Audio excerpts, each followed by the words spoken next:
What's up, everyone? It's Greg Tastic, and today I want to talk to you guys a little bit about the Steam Deck, but mostly about the Nintendo Switch and when we might see a Nintendo Switch Pro or 2 or whatever else they want to call it. For months and months, Nintendo and Switch fans were clamoring about how that was going to be this year and about a month ago.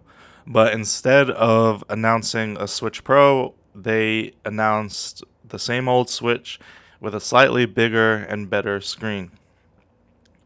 Then, out of nowhere, Valve comes in and announces the Steam Deck, which is taking advantage of AMD's latest Zen and RDNA architecture, which is also what's featured in the PS5 and Xbox Series X, to give you performance that you have never really seen in a handheld system before.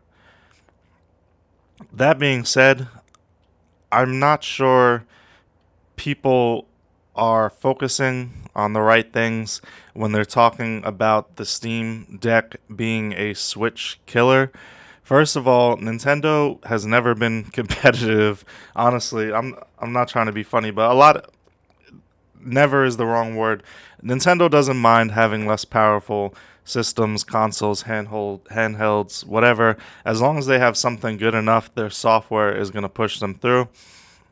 I don't think Valve's Steam Deck is competing with the Switch, and I don't know if it's going to go down so much as a handheld gaming system as much as like a portable PC.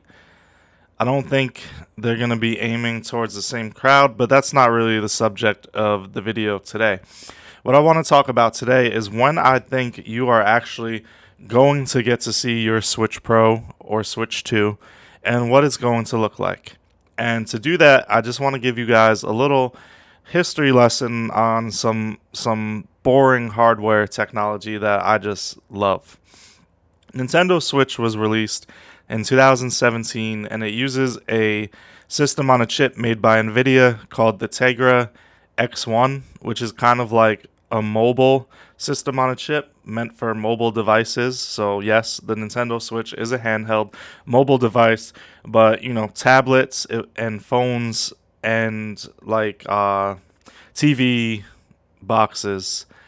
So the other main hardware that may use a Tegra X1 is the NVIDIA Shield. Not exactly the most mainstream of products, but it is out there and people do know about it. And Nintendo has been using that system on a chip since the Switch was released. And I'm not quite sure. I wasn't paying so much attention to the rumors of what a Switch Pro would look like, but I do know that they claimed that NVIDIA stopped producing this chip. I'm not sure if NVIDIA announced what like their next iteration of the chip would be or if they are going to, and I'm quite sure that NVIDIA has enough made or will continue making enough of this system on a chip to support the Nintendo Switch until its end of life. That being said, that gives you like the background of. So, this system on a chip is actually extremely powerful for a mobile chip, and it's using some type of GPU architecture that is old now for NVIDIA, but NVIDIA is basically the go-to when it comes to GPUs, so they know what they're doing. And that's what allows us to have this Switch system, which while is not as powerful as dedicated consoles, is pretty powerful considering the size and the portability of it. But now enter the Steam Deck, something which, as far as hardware power, has kind of knocked the Switch on its butt. And again, the importance of that may not be that much, but it's still relevant. And how we basically got to the Steam Deck is a lot of people keep saying it uses the same architecture as the Series X and the PS5. So, in the same year the Switch was released, in 2017, AMD released their first Zen architecture CPUs, And basically, the two main components in a hardware system that are going to make it powerful is the CPU and the GPU. AMD makes CPUs and GPUs. Intel makes CPUs, although they're looking into GPUs. And NVIDIA makes GPUs, although I'm sure they're probably looking into CPUs. But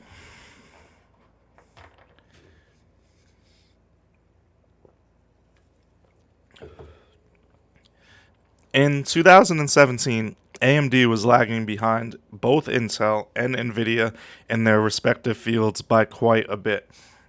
But then in 2017, they also released their Zen CPUs, as I said, and they were a major step up compared to what they were offering beforehand, and competitive again with Intel's chips, although not necessarily better than. It was more like, okay, we're back in the game. But in the past few years, as they've released new generations of these CPUs, they've gotten more and more efficient, more and more power efficient. So efficient as in can perform more tasks. Power efficient as in they're using less and less power to do this. To a point now where they're, you could say, about neck and neck with Intel.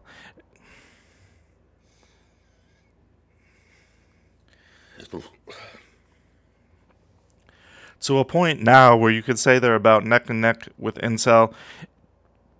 Intel is more powerful for certain things, but AMD has gotten very close and is way more efficient. If you care about your energy bill, or if you're making a portable device and care about your battery life, AMD is kind of the way to go at this point. As far as on the GPU side, it wasn't until more recently that AMD revealed its RDNA GPU architecture, which is what is used in the Series X and the PS5, and has been recently being released on desktop in dedicated GPUs. And while it doesn't quite compete with NVIDIA neck for neck at this point, it is better, and it is also more power efficient compared to what they have been releasing. So now we look at the Switch over here, and the Switch is a product of an extremely powerful mobile processor, or a processor.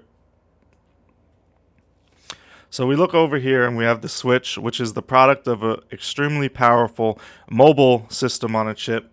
And then we look at the Steam Deck over here, which is the product of an extremely powerful and energy efficient system on a chip that was designed for desktops, laptops, and gaming compute.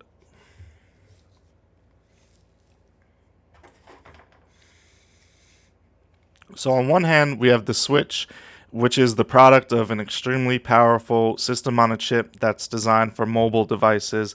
And on the other hand, we have the Steam Deck, which is the product of an extremely powerful system on a chip that was designed for desktops and gaming devices and laptops, but is becoming so efficient that it's able to be used in a lesser form, or basically with the specs tuned down a little bit, in handheld devices. So I feel like we're kind of at a crossroads now where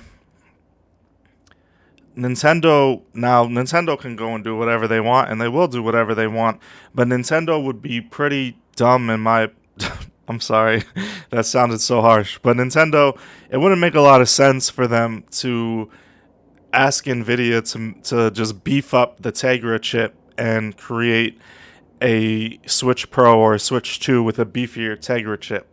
Look, we're at a crossroads where instead of needing to use something that's designed for mobile, you can use a less spec'd out version of something that's designed for laptops and desktop PCs. It's the same architecture as what's being used for the Series X and the PS5, but you could tune it down and put it in a portable device the size of a Steam Deck, which is, yes, bigger than a Switch, but not by that much. And when the 360, Xbox One, and PS4 were released, the hardware that they were using, you could, like, this wasn't possible. It's not. We're living in different times.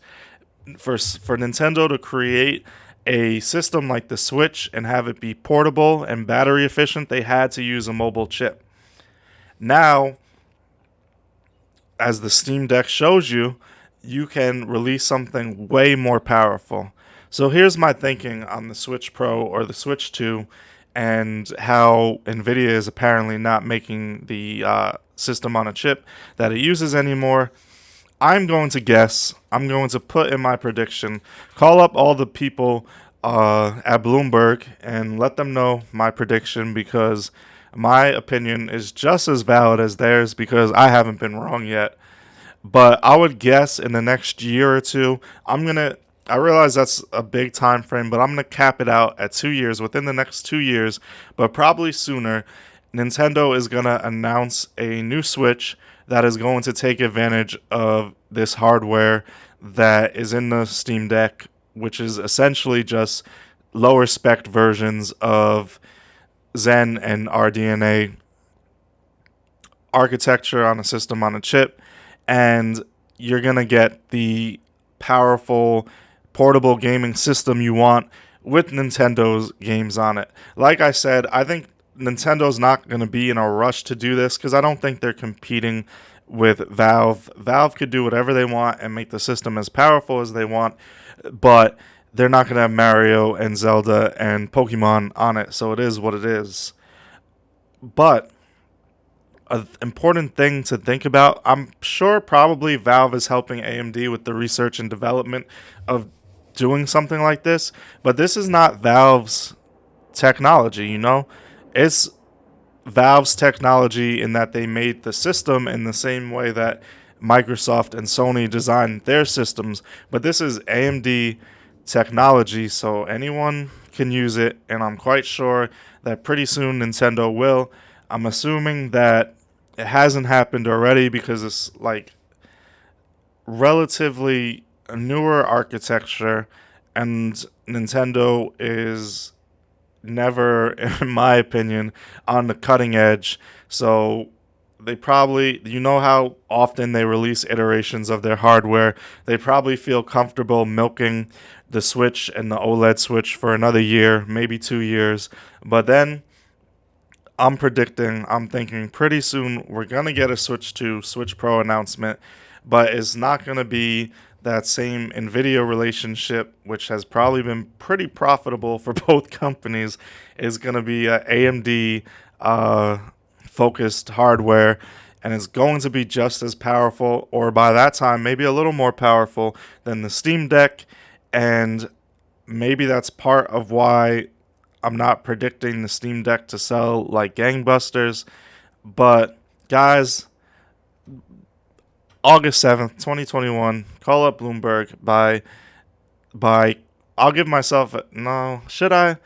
By Christmas 2021, this is 2021. By Christmas 2023, you will have your hands on your Switch Pro or your Switch 2, and I'm going to all but guarantee, I'll take it to Vegas, that it's going to be based on this new AMD architecture, and you're all going to be happy that Nintendo pushed it off another year or two and gave you something that is cutting edge, as opposed to just trying to give you a beefier version of what you already had. Anyway, guys, let me know what you think. Comment, like, subscribe, don't like, disagree, and I'll see you guys next time.